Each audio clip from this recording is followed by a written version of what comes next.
I'm not sure if any of you heard me, so I'll start again. I'm Tom Glinski, Chief Inspector with the board. Welcome to our webinar today. With me is Kim Grinston, our Executive Director. If you haven't been on our webinars before, you're in listen-only mode. If you have any issues with the audio through your computer, you can dial in with the instructions on your screen there. We will give 1 hour of CE for this. You must be signed in to go to webinar to earn CE. I'll go over more CE instructions at the end of the webinar. We have handouts posted in 2 spots on the upcoming events on the board's webpage, and then you can now get them on your toolbar. And here's a picture of where they are. We did make some last minute changes. There are a couple new slides that you'll see today on the program that aren't in the handouts. We do make a recording of all our webinars. It can take up to 30 days though before we get them posted on our website. We are going to allow some time for questions at the end. So if you'd like to ask a question, go to your toolbar, type it in and hit submit, and we will try to answer questions from the public when we're done. So I'm going to turn it now over to Kim.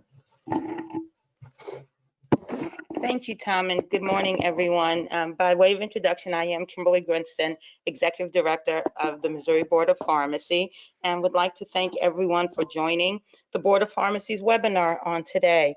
As you all know, these are just different times for us, and there's a lot happening on the COVID-19 front, and so we thought it would be a good idea to host a webinar for licensees and interested people just to give some pharmacy regulatory COVID-19 updates for those who may be licensed and are practicing in the state of Missouri.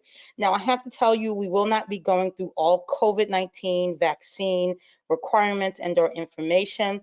We'll be focusing primarily on those things that are Board of Pharmacy regulation related, even though we will give you some updates from some of the other departments and agencies. As you can imagine, this has been a joint effort by so many branches of Missouri government that have been working very hard: the Department of Health, Department of Social Services, Department of Mental Health, the Division of Professional Registration, the Governor's Office. Several people have assisted and guided the state response effort. We're just going to talk just about the little portion that the Board of Pharmacy plays in COVID-19 vaccines as we look to rollouts throughout the state of Missouri.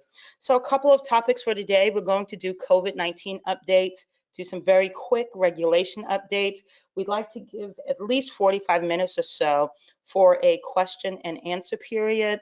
We hope to answer as many questions as we can. If you have a question during the webinar, please submit it online. We'd be glad to answer them if we're able to. We'll try to get to as many questions as possible. So let's jump in since we have a lot to cover today. And I'm just going to give just a few regulatory COVID-19 updates. So as you know, the COVID-19 vaccine, an emergency use authorization allowance has been approved by the FDA. The COVID-19 vaccine, as you all are very well aware, is now available in the state of Missouri for the 1A group and will soon be available throughout the state. So let's talk about a pharmacist's authority to give COVID-19 vaccines. I'll answer the general question: can a pharmacist give COVID-19 vaccines? As many of you are aware, the answer to that question is yes. The authority primarily comes from HHS's declaration, the United States Department of Health and Human Services, for those who may not be familiar with that acronym. They issued a declaration on September 9th of 2020, officially authorizing pharmacists to both order and administer COVID-19 vaccines. I want to stress that that allowance includes ordering COVID-19 vaccines. So primary authority comes from HHS's declaration.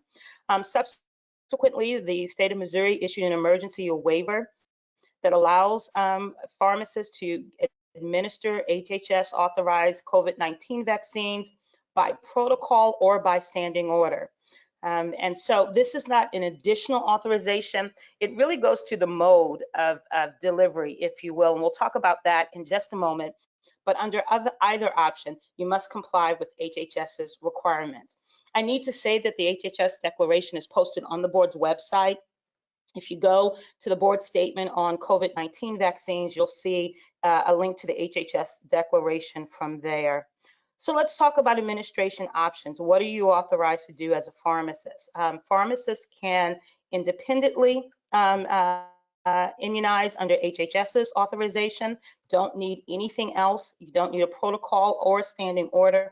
You can independently administer COVID-19 vaccines as authorized by HHS. Or if you want to take advantage, and this is optional, of the emergency waiver allowances, which may help for billing purposes, you can also do it pursuant to a protocol with the Missouri licensed physician or by standing order issued by the Missouri Department of Health and Senior Services. Either option you choose, HHS requirements will apply, so you still would need to comply with everything that is listed in the declaration. So again, HHS's declaration authorizes pharmacists to order and administer COVID-19 vaccines. Subsequent declarations also allow intern pharmacists and pharmacy technicians to administer. We'll go to pharmacy technicians in a moment. Additional requirements apply there. The vaccine can be administered to individuals ages 3 and above. However, you still need to comply with ACIP requirements as well, or recommendations. And of course, again, you'll see this several times throughout the webinar. You also have to comply with HHS's declaration requirements. So if you're doing it independently, there's nothing else that you need to do. We'll get into this in just a moment. You do not need to file a notification of intent with the board. There is nothing that you need to do with the board. However, there are some additional HHS requirements that we'll talk about in a moment. Let's look at what happens if you're going to be administering under the statewide standing order. For those who do not know, the Department of Health and Senior Services, Missouri, has issued a standing order for the Moderna vaccine and also for the Pfizer vaccine. Those are two separate orders. I think they're very similar. You'll see a link to the website, to their website on this. You can also access this through the board's COVID-19 page. If you scroll down maybe just a quarter of the way through the page, you'll see links to both the standing orders, both standing orders on the board's website. So those standing orders have been issued and are currently effective. Standing order has some additional requirements there. You, of course, would need to comply with those requirements. Questions about that should be addressed to the Missouri Department of Health and Senior Services.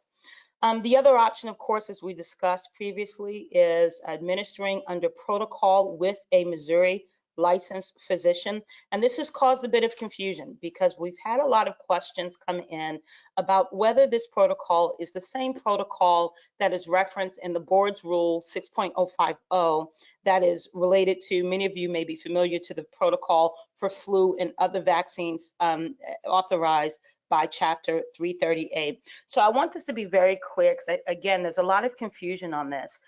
This protocol allowance that is listed in the emergency waiver means that this is an optional, again, option for pharmacists, but that protocol is different from the flu protocol or the other vaccine protocol that is currently in the board's rules.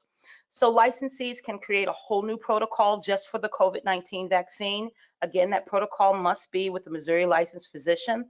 The board doesn't have any requirements in our rules that govern that protocol. We would recommend that you comply with the minimum elements of 6.050, including addressing things like emergency response procedures, notifications, but that is a recommendation from the board and not required. You can create a new protocol or add COVID-19 vaccines to the current protocol you already have in place. Again, you don't have to do that because you could administer independently. You can create a new protocol, but if you choose to just amend the protocol that you already have, which might be more convenient for some, that protocol must still comply with 6.040 for this Chapter 338 vaccines that are authorized. Flu, meningitis, shingles, all of those. So the protocol itself still has to comply with 6.050, even though some of those requirements may not apply directly to COVID-19 vaccines. And again, that's if you choose to add the COVID-19 vaccine to your current protocol. The board is going to inspect for compliance with protocol requirements both for Chapter 338 vaccines and also for the COVID-19 vaccine. So if your current protocol has a notification requirement for flu vaccines and the other vaccines unauthorized under the board statute, and you add COVID-19 vaccines and that notification requirement applies to them as well, the board will be inspecting to make sure that COVID-19 vaccines comply with protocol requirements. So if you add it in, please make sure, and I would suggest you talk with legal counsel to make sure you are clear on what provisions apply to COVID-19 vaccines and which do not. If you include it and just add the word COVID-19 vaccines, then everything in the protocol will apply unless you amend it. So again, be very careful on how you do that. It's not required to add it to your current protocol, but it is an option if that's what you choose to do. So HHS includes 9 requirements. If you go to the board's website or Google it, you will see all of the requirements for COVID-19 vaccines for pharmacists, intern pharmacists, and pharmacy technicians. We're going to go through some of the requirements here on the webinar. There are 9 major requirements, and by way of summary, we'll start with qualifications, those what you need to complete in order to be eligible to administer COVID-19 vaccine. Now, I would note this is not a board requirement. This is an HHS requirement. So those who may have objections or questions about HHS's requirements, those questions should be addressed to legal counsel or HHS because the board cannot give guidance on that. But just overall, and this again is a very general checklist for pharmacists. To qualify to give a COVID-19 vaccine, you have to have completed a 20-hour ACPE.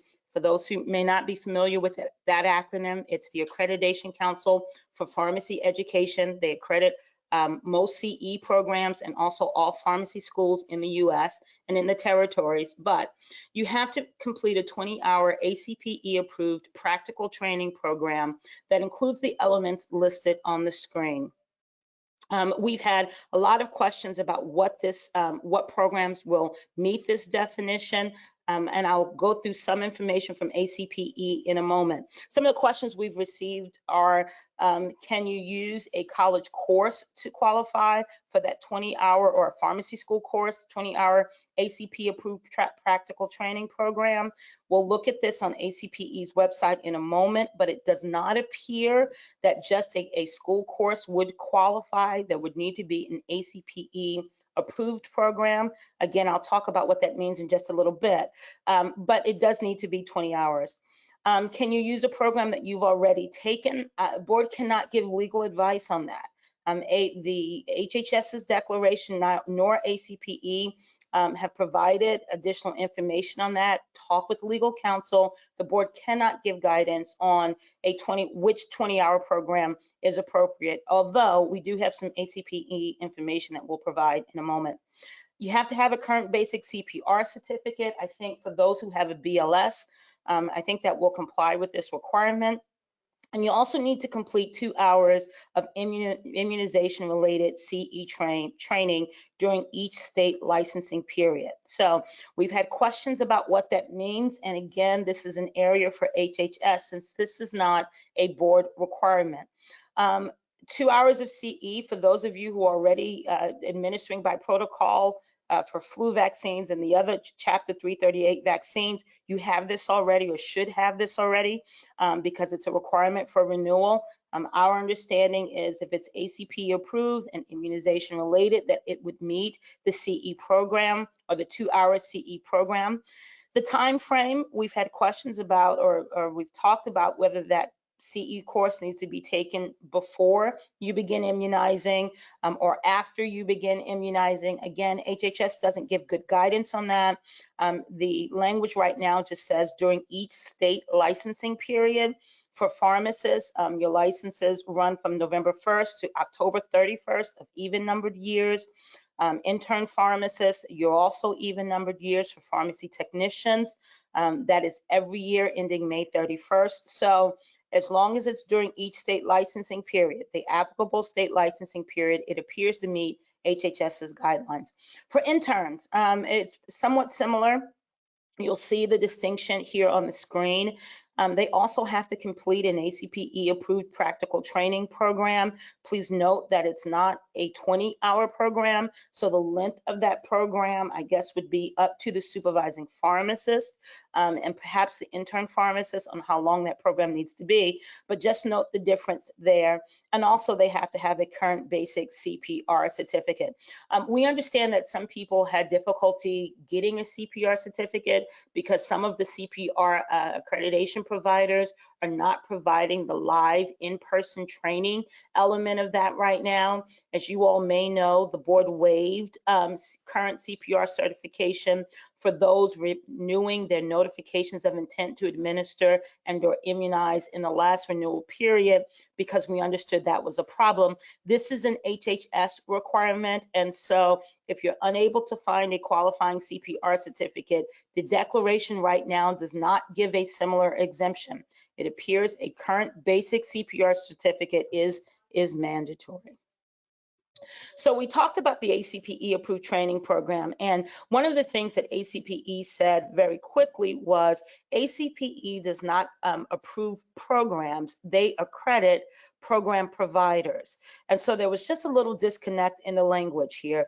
You'll see a link here to ACPE's website that gives information. It's under the accreditation page on valid COVID-19 programs. I have a screenshot here, and I'll also show you some additional guidance that they've given. But essentially, ACPE has said they recognize that they don't approve programs. However, if an accredited ACPE provider, currently accredited provider, complies with HHS's training program requirements, they will consider that to be to meet the requirements of the declaration. So essentially, if an accredited ACPE provider complies with HHS's guidelines, then that is enough to meet HHS's training requirement. This, again, is not something the board can give guidance on. This is an ACPE HHS issue. But if you have an accredited provider who is complying with HHS guidelines, then the program will be acceptable. And that applies to pharmacists, interns, and technicians, which we'll talk about in a moment. ACPE has also issued on their website. This is a Photoshop from the website I just linked to before. Again, this edition will be on the slides that we post in just a little bit. But you can also Google, you'll see that they have a link to ACPE accredited CE activities that ACPE believes will meet the training requirements for both pharmacists, technicians, and interns. Board has gotten a lot of questions about where can a technician or pharmacist go to find an accredited program. The board cannot provide information on that. However, ACPE does have a link on their website. I don't know how complete that website is right now, or how often it's updated, or how up to date it is today, but I think it's at least a starting point. I think at a minimum, you want to make sure that whatever training courses or CE courses you're taking are being offered by an ACPE accredited provider. In addition to the training requirements, the HHS's declaration says that pharmacists must comply with all state record keeping and reporting requirements. Under Chapter 338, that would include reporting the vaccine to ShoMeVax, and we'll talk about that in just a moment. Well, this is a good time to do it. ShoMeVax is the statewide immunization registry. Many of you are familiar with that. It is operated by the Department of Health and Senior Services. For those who may need a link to their page, here is their website, and also just a screenshot of what their immunization page looks like. I understand that there is a registration process with them. There's an agreement process that you need to go through to register with ShoMeVax. Many of you may already be registered with ShoMeVax. Last year, at the end of last year, ShoMeVax migrated from what they call their legacy system to a new HL7 system. We were told yesterday that ShoMeVax is going to be retiring their legacy system after January 31st, 2021. I understand the current ShoMeVax, the legacy system, cannot handle input for COVID-19 vaccines. The new system will. Users have to switch over to an HL7 compliance system by January 31st of this year, or they will not be able to report to ShoMeVax, electronically report to ShoMeVax. We've had some conversation with Show Me Vax on this. I understand that they are expediting all Show Me Vax pharmacists migration and or new applications. They have people who are monitoring their email address because of COVID. They are working remotely. We have been advised to tell licensees to email the address that you see on the screen, that immunization HL7 address. And if you put in the subject line, pharmacist COVID-19 or pharmacist provider, my understanding is they are expediting or will try to expedite those Show Me Vax applications and or migration requests that are coming in. A lot of this will depend on your IT staff or your IT provider. If you are reporting to a hub that is HL7 compliant, this may be a seamless process. If you're not reporting to or through a hub, that may take additional work. But again, January 31st, and I'll show this notice on the Department of Health's website for Show Me Vax, once again, advising people that if they want to continue exchanging data with Show Me Vax, they need to move over and migrate to the new system on January or by January 31st, 2021. Questions on that will need to go to the Department of Health and Senior Services in Missouri. Again, emails their preferred route. Very quickly, I want to talk about technicians being authorized to administer. Technicians are, so on November, I believe in October, maybe early November, HHS issued a subsequent declaration that authorized technicians to administer COVID-19 vaccines as well. Once again, that authority comes from HHS's declaration. It is not a product of state law. HHS's authority would be applicable in the state of Missouri. Similar to pharmacists, that only applies to patients ages 3 and above.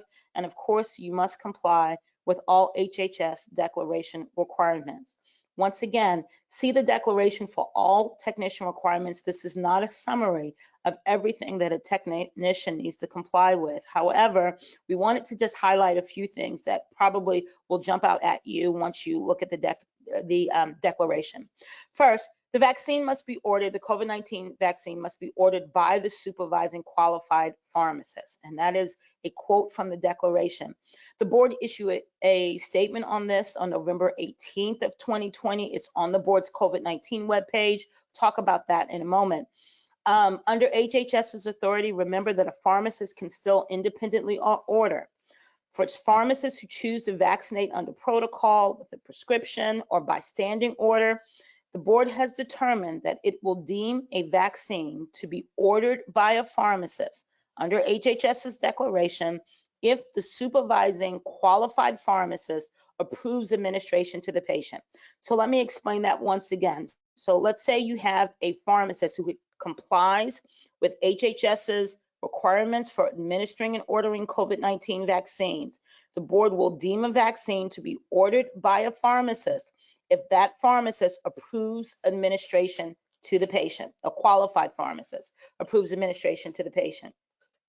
Please note that this recognition is only applicable for state law purposes. You should consult with legal counsel for guidance under federal law, but for the board's purposes, if a technician is administering and a supervising qualified pharmacist has approved administration to the patient, we will deem that to be in compliance with HHS's declaration. Now, in your system, you may have a different prescriber listed in your prescription records or in your immunization record. It could be Dr. Williams under the standing order, director of the Department of Health. It may be your physician protocol or whoever the prescriber may be. The board will still consider that vaccine to be ordered by a pharmacist if the pharmacist approves the administration, even though the prescriber may actually be a different individual. Technicians must be your qualified pharmacy technician. And this is just a quick list of what they need to complete. That means they have to complete an ACPE approved practical training program. We talked about those a little bit earlier. Basic CPR certificate, 2 hours of CE, ACPE approved CE during the license period. And I want to note here, technicians renew every year. So their licenses are applicable from June 1st to May 31st of every year. And so it appears that the CE would be applicable for each renewal period according to HHS's declaration. So if you have a technician who earns the CE before May 31st, when the new license period opens again, they would need an additional 2 hours of CE during that next licensing period. This is an HHS requirement, not a board requirement, but please look at the declaration and note that. And of course, proof of compliance should be kept in the licensing in your records. Supervising qualified pharmacists must be readily, immediately available to the technician. Want to note that pharmacist remains responsible. You have to make sure that technicians, intern pharmacists, are complying with recognized standards of practice. That includes adverse events, show me vax reporting, and all of those things required by the declaration. Here is just a screenshot of the board's November 18th statement that is listed on the board's website. Again, if you go to the board's COVID-19 page, you'll see those requirements listed again there. So that's just a general overview of what HHS's declaration allows and some of the nuances of that. We'll do questions at the end of the webinar, but we wanted to answer some general questions that we're getting in every day here in the board office so that we could provide a uniform response. Tom and I are going to tag team this portion of it. Tom's going to kick us off with our common COVID-19 vaccine questions.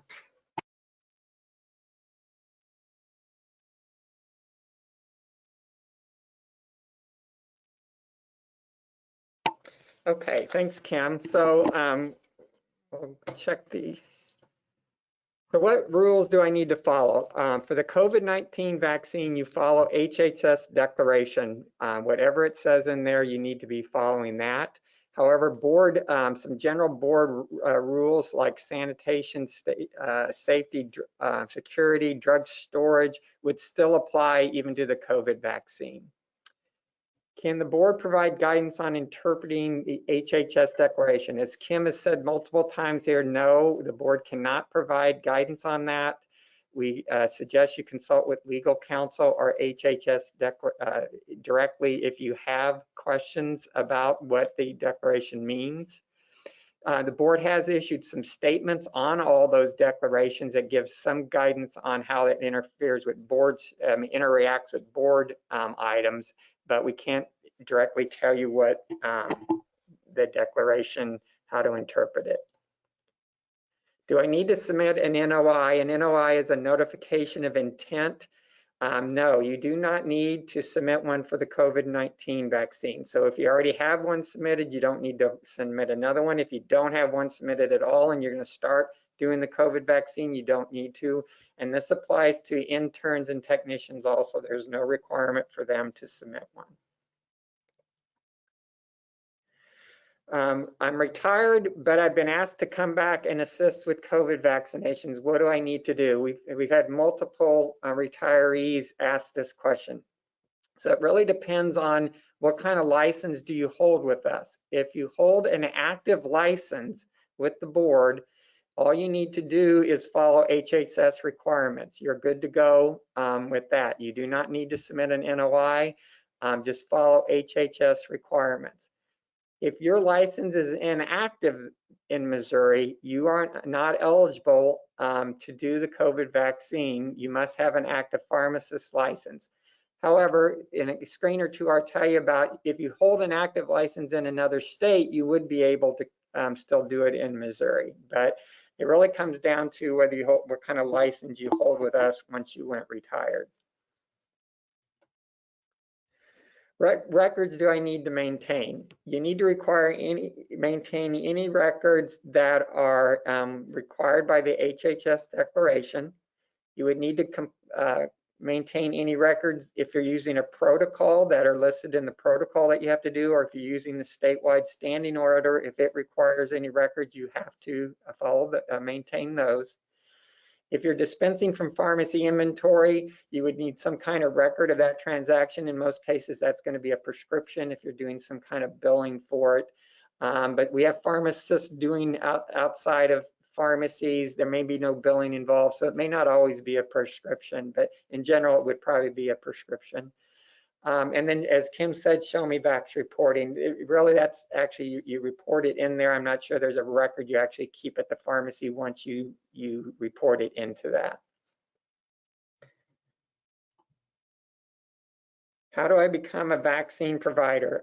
This is all managed by the Department of Health. The board is not involved in signing up vaccine providers. There's a link here to the Department of Health's website on vaccinator enrollment. Any questions about that need to be directed to Department of Health, and I believe there is a special email address on that website if you have a question. The board is not involved in the distribution or enrollment in providers or the priority. That is all being managed by the Department of Health.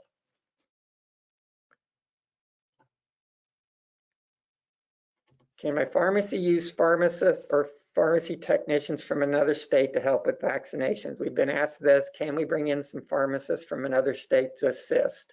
And the answer is yes.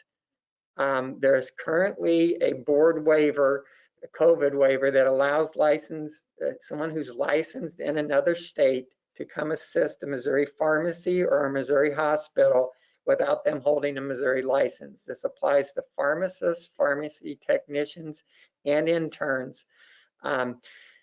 They must hold a license in another state that is active. And if they have that, then they can come in here, but they must submit an emergency practice notification form to the board. And that is found on our website. There's a link, and that's all they have to do is submit that to the board, and they're good to go. Now, this only applies while the COVID waiver is in effect. Right now, that is set to expire at the end of March. So yes, you can bring in people from other.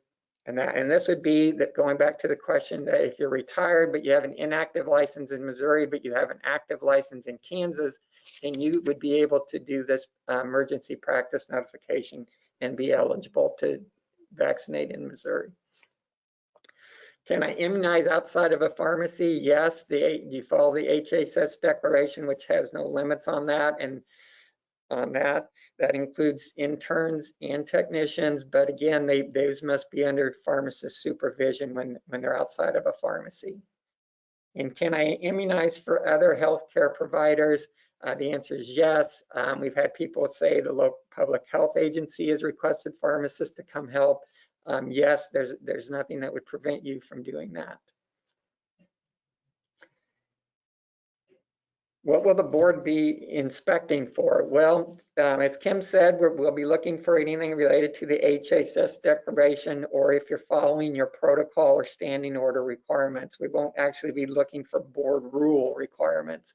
So some of those things would be credentials, especially if you're using technicians to do immunization. We might be asking to see that they had their program completed, what program they completed. We'd be checking for what we normally do with security, safety, and sanitation throughout the pharmacy, and drug storage, especially with the special storage requirements with the vaccines, and make sure you're complying with those. And then anything with HHS compliance, including any record keeping that's required. So there's, besides what Kim talked about, the declarations also covered a couple other items, and I'm not going to go into a whole lot here, but one was over COVID-19 testing, and the other was childhood vaccines. So for testing, a declaration was issued that gives pharmacists the authority to order and administer the tests, and then it also allows technicians and interns to administer them. It's a very short one-page declaration. There's not really much requirement, I don't think, of any in that, other than giving you the authority to do that. So prior to the COVID vaccine declaration, in order to increase childhood vaccinations during the pandemic, HHS issued a declaration giving pharmacists the authority to order and administer all childhood vaccines. And if you recall, Missouri statute limits which vaccines you can do, and not all childhood vaccines are allowed by Missouri statute. This now allows pharmacists to do any ACIP standard immunization vaccine on their standard immunization schedule for anyone 3 to 18. And it also allows technicians and interns to be able to administer that. So the pharmacist can order it and then allow the technician or intern to administer it. You can combine it with a current protocol like Kim mentioned, or you could write your own separate protocol. But you must comply with the declaration requirements. This is giving you authority above what the board's statute allows because it goes to a different age, lower age, and it also allows you to do different vaccines. And the technicians, if they would be following the declaration requirements on what they would be able to do. So this is a common question we get. What do I need to comply with if I'm doing all these vaccines? And so it really comes down to what vaccine you're doing. So COVID-19 is strictly under HHS declaration right now. And childhood vaccines, age 3 to 18, even those that you were allowed to do previously, 7 and above, still fall under the HHS declaration. So you want to be following HHS on those. All other vaccines, board statute and rules would apply to that. So some of these vaccines, say the flu vaccine, is going to cross into two things. You're going to have childhood up to age 18, but once you get over 18, then the board statutes and rules would apply. And should the declarations expire, then the board's statutes and rules would apply. So the board proactively made an exemption, changed a rule for drug distribution to cover the vaccines. If you're not aware, there's a lot of redistribution going on of the vaccine. Once it originally gets to Missouri, the entity getting it is redistributing it to other entities. So to proactively, the board changed the distributor licensure requirements that no license is required for the sale or purchase or transfer of a drug or vaccine used to declared emergency. And it also, the second bullet, and both bullets also cover drugs. So it would also cover any EUA covering any like the monoclonal antibodies. It also applies to those types of products too. So this will allow, if it comes to a point where the local public health agency has extra vaccine, you would be able to accept it from them even though they don't have a drug distributor license. So this should free up any concerns and limitations on redistribution of vaccine. The board's waivers, all the waivers are still in effect. They're currently set to expire on March 1st of this year. Depending on what the status of the pandemic is, they could be extended, but right now the governor, the last order issued, changed the date to the end of March. The board updated the list on our website. There's one link now that has all the current waivers there. So if you need to check a waiver, that is the best place to do that. So related to some of the COVID issues, the board has taken a couple other actions here, and it's related to the administration rules. With the board, with the HHS allowing technicians to administer, the board decided that they would go ahead and change the rules permanently to allow technicians to be able to administer all vaccines. So right now under HHS, they're limited to COVID-19 and childhood vaccines ages 3 to 18. Going forward, once both of these rules, emergency rules, become in effect, technicians will be able to do the other vaccines on that. So the administration by prescription order rule, that emergency rule is in effect now. The vaccine by protocol rule will become effective next week on the 19th. And what these rules will allow is the administration to be delegated to a qualified technician. Now, pharmacists must still approve the administration before it's being administered, but it gives the authority to delegate it to your technicians. So the question is, what's a qualified technician? Well, the board, now this differs from what the HHS requirements are. So this is where it gets a little dicey here because you have different levels of what's required. The board's rule will require the technician to be certified by one of the national agencies. It also require them to have initial and annual training, and it will also, before they can do any admission, they have to have been a technician in the state for a minimum of 1 year. These 3 bullets are in it. This is not in the HHS declaration, so this is something that once both rules are in effect would apply to the vaccines under the board's jurisdiction if you're using technicians. Other requirements is they must complete a certificate program, training program.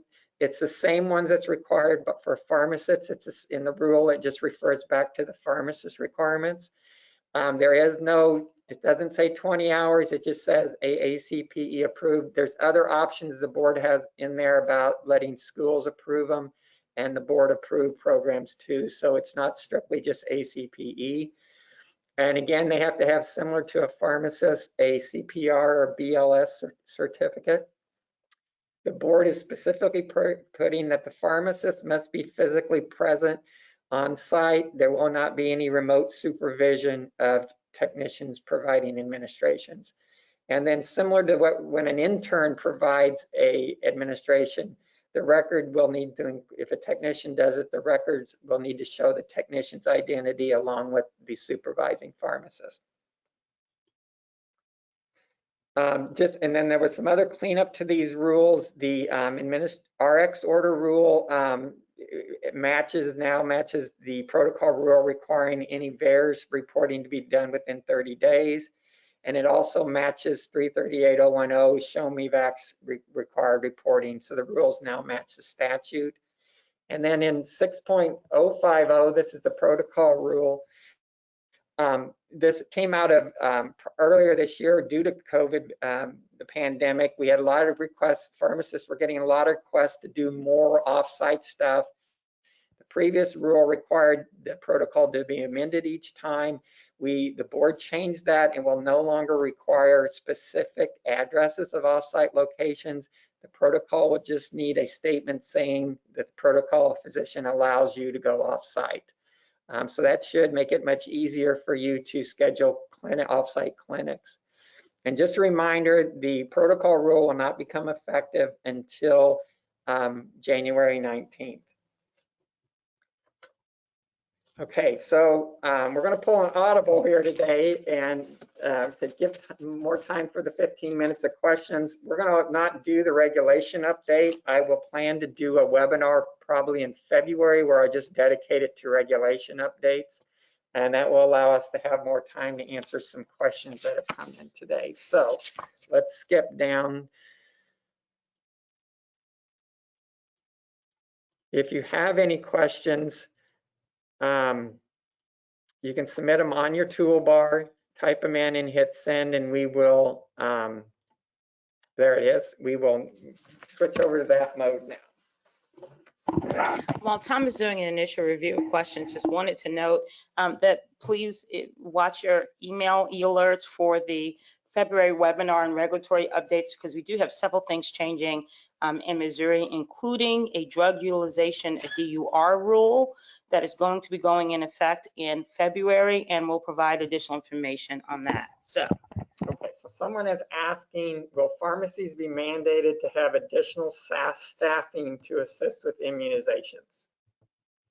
The answer would be the board does not have any mandate. You need to be properly staffed, to conduct your business, but there is no special requirement, and HHS doesn't have any special requirement on staffing that I'm aware of. Someone's asking specifically where they can get a COVID vaccine. The board does not have that information. I believe the Department of Health will be soon having a website where you can see who is offering the vaccine, but it is not up and running yet. But at this time, I cannot tell you what pharmacies have it available to the public. So we've gotten several questions on the ACPE training program, and apparently some people say that the ACPE programs that are currently being offered, pharmacist licensees cannot complete those because the live training or the live practice component is not in effect. They're asking if the Board of Pharmacy plans to offer that program. Now, the Board of Pharmacy is not an ACPE accredited provider, and under HHS's declaration, the program needs to be offered by an ACPE accredited provider. That process is, while it's a bit expedited for the board, it will take quite a bit. So right now, the board is unable to offer that program because, again, we're not an ACPE recognized provider. I would suggest, I understand MPA, the Missouri Pharmacy Association, may have some information about programs as well. I would suggest that you check there, but at this time, the board is not able to sponsor a program. But we will continue to provide links on our website to approved programs. You may also want to talk with the schools of pharmacy to see if they have something that might help. There was also a question about programs. How can they offer live training if you can't meet in person? The programs are doing virtual live thing where you have I don't know what we'd call a person there that you're going to demonstrate your technique on, and they will watch it virtually. Those are being offered. So there are programs where you do not meet at all in person, and they are ACP approved programs. Someone's asking about switching over to ShowMeVax's HL7 system. Board of Pharmacy can't advise you on that. I can tell you we met with them at the end of last week. They have an expedited process in place. They are returning emails, I think, within the hour. I can't promise that, of course, for every email, but I understand they are moving very quickly. And in fact, someone else commented that ShowMeVax has been very helpful and helping to get those requests through. So contact ShowMeVax. I would do it today just to make sure you can move over to the new system. More questions on training. They want to know, can an intern use the same training program as a technician? For HHS, the answer would be, we believe, yes. For the board, once the board rules in effect, they're all the same requirements. So the answer would be yes. So in line with technicians, I see a question. Does the technician need to be certified? Not under HHS's declaration. Under HHS's declaration, the technician only needs to complete the training program. The declaration has some language that says that certification is only required in those states that do not have a state licensure program. Of course, Missouri does have a registration program which would qualify. So if you're immunizing, if you're Texan immunizing under HHS's authorization, they do not have to be certified. Now, for the technicians who are on the call, if your employer requires you to be certified, then that's an employer requirement. That wouldn't be something with the board. Someone wants to know how long the HHS declaration will remain in force. We don't know right now. We understand it's during the state of emergency. We've had calls consistently, as you can imagine, with state and federal partners. We haven't heard of an end to the declaration date, so we'll keep you posted if we hear anything. Someone wants to know, do they have to add their technicians to ShowMeVax provider enrollment? That would be a question for ShowMeVax. We can't answer that one. I understand on training again, MPA has sent a note that they are offering the ACPE APHA training course, and they are able to do virtual injection technique assessments. I'd go to MPA's website for more information on that. Thank you, Annie. That was helpful information. We have someone asking about, they thought the vaccines were approved for 16 and 18-year-olds depending on the product, but we're talking 3-year-olds and above here. That's because the HHS declarations came out prior to the EUAs on those vaccines. You have to follow the recommendations in those EUAs. So yes, for one product it is 16, the other it is 18. Should they get changed and lowered, then pharmacists are in position to do that down to age 3. It says, someone has asked, if you can't get a 20-hour ACPE course, can you do COVID vaccines under protocol?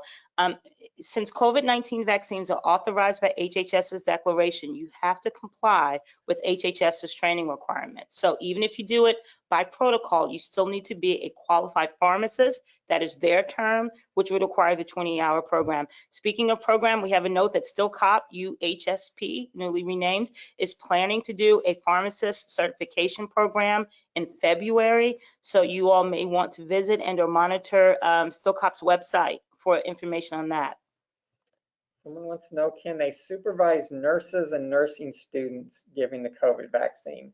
There's nothing that I'm aware of that gives the pharmacist the ability to do. The HHS declaration doesn't talk about you doing nursing students. It talks about interns, pharmacy interns and pharmacy technicians. So the best I know, the answer is no, but again, we're not the final answer on the HHS declaration. And check with your legal counsel. I don't know if they've issued something separately for nurses and nursing, so you may want to check with that. Someone's asking about if we know when pharmacists will be eligible to receive the vaccine. We don't. Again, that is being handled by the Missouri Department of Health and Senior Services.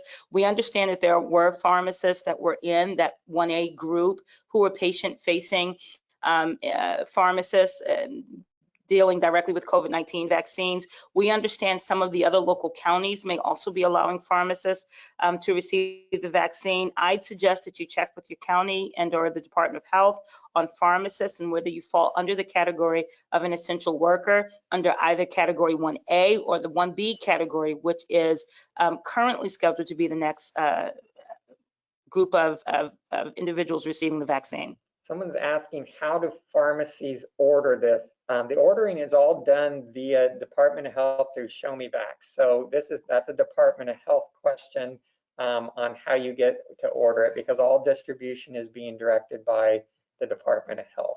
Someone's asking if a basic adult life support class will qualify for the CPR requirement. The HHS declaration says CPR certificate. I do know that there are basic adult life support classes that may not give you a CPR certificate. If you don't receive a CPR certificate, it is our understanding that it does not qualify under HHS's declaration.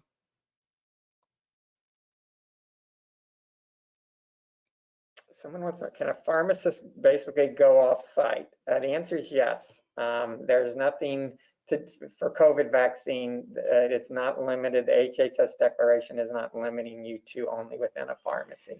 Someone is asking if COVID vaccines, if there are open vials that are returned from a clinic, can they be reused if vaccine remains and is not expired and properly stored?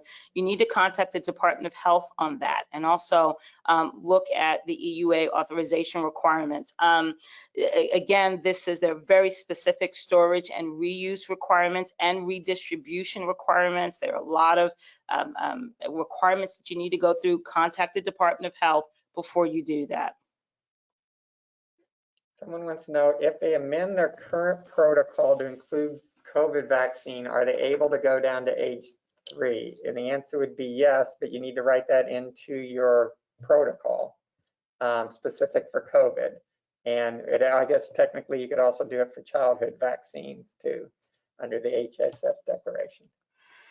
Someone has asked, have we heard when pharmacies will be able to order and administer vaccines for the general population without a standing order? Again, the standing order is not required for HHS authorized vaccines. You can do that independently. To the extent the question is asking about when administration to the general population will be authorized, that will be determined by state authorities and the federal government. Right now, I understand that they are still administering within the 1A group. Someone wants to know if they're currently certified, pharmacist is currently certified to give vaccines, do they need to do the 20 hours of training? Not if your original training was a 20-hour program, you're good to go. If it wasn't a 20-hour ACPE, it appears you would not meet the HHS requirement for COVID vaccine. If it was a 20-hour program and it was ACPE provided by an ACPE accredited provider, it may actually comply. Someone is asking, they're licensed as a nurse and also registered as a pharmacy technician. Do they still have to take an ACPE approved training course?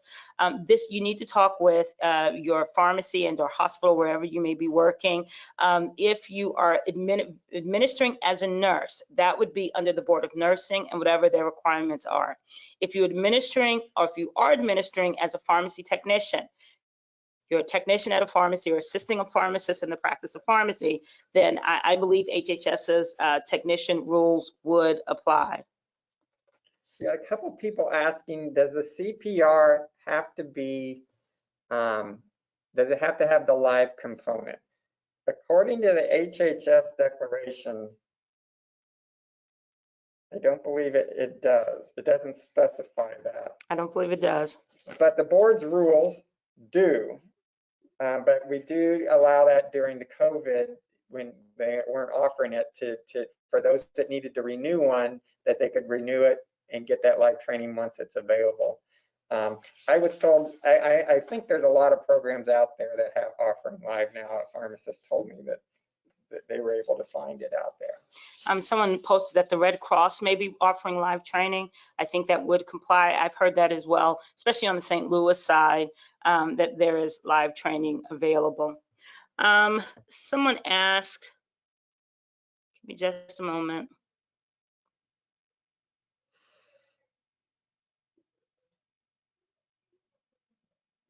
Someone asked if you're administering COVID vaccines under HHS's declaration, are there issues, billing issues for administration fees? That's something that we can't answer here at the Board of Pharmacy. We have had a communication with MoHealthNet, and to be frank, that was one of the reasons why we asked for an emergency waiver to allow COVID-19 vaccines to be administered under protocol of the licensed physician or understanding order. I would suggest for those who are dealing with MoHealthNet population that you contact MoHealthNet. I believe they have some information on their website. I also know I've been part of some of the MPA events that talked about billing issues. You may want to talk with them about what billing concerns may be, but if you are administering understanding order or under a protocol with a physician who's already registered as a MoHealthNet provider, that may address some of the billing concerns. But again, talk with MoHealthNet. Third-party insurers, I don't know what they are requiring right now. We have some information from the Board of Nursing going back to that nursing student questions. The Board of Nursing says the nursing students are permitted to administer per Missouri Department of Health and the Board of Nursing. Nursing students administer under the direction of a licensed nurse. A licensed nurse may administer under the statewide standing order. So that seems to apply that no, they wouldn't be able to use a pharmacist to supervise them, but that probably is the best question to ask the Board of Nursing for the person who asked that question to us about supervising nursing students. It appears that nurses have their own independent authority, so pharmacists probably wouldn't be needed or required there at all. Thanks, Deborah Funk with the Board of Nursing for that one. We are very close to time. I think we've gotten through a lot of the questions, but I think we need to wrap up right now. So Tom is going to walk through some of the ending requirements for getting CE on this. Don't forget, we have the February regulatory update that's coming up that will go through some of the regulations that we didn't get to today, all of the rules we didn't get to today. Also want to note the Board of Pharmacy will be meeting in open session on January 14th of this week, which is this Thursday, and it is open to the public. Webinar information is available on the board's website. We have several rules that are going to be discussed on that at that meeting. So if anyone is interested, you're more than welcome to join the board's webinar. Thank you everybody for joining us. Thomas, don't close out yet. Tom's going to give you some closing information on getting CE. As always, if you have any questions, please feel free to call or email the board. Like many businesses, the board has moved to a modified remote work schedule. So please email us, and we'll try to get a response back to you as soon as we can. Thank you everyone on behalf of the board. Please stay safe, and Tom will let you know how to get CE. Okay, so as I mentioned earlier, we do record our webinars and post them on our website. It can take up to 30 days. All our webinars from last year are on there, and we had a variety of them last year, so if you missed any of those. To get CE, you must complete the post survey. So do not close your browser. I will say that I'm going to close the webinar and a little window will open up. You click close. Still do not close your browser after you do that, and a survey will open. You answer those questions and click submit.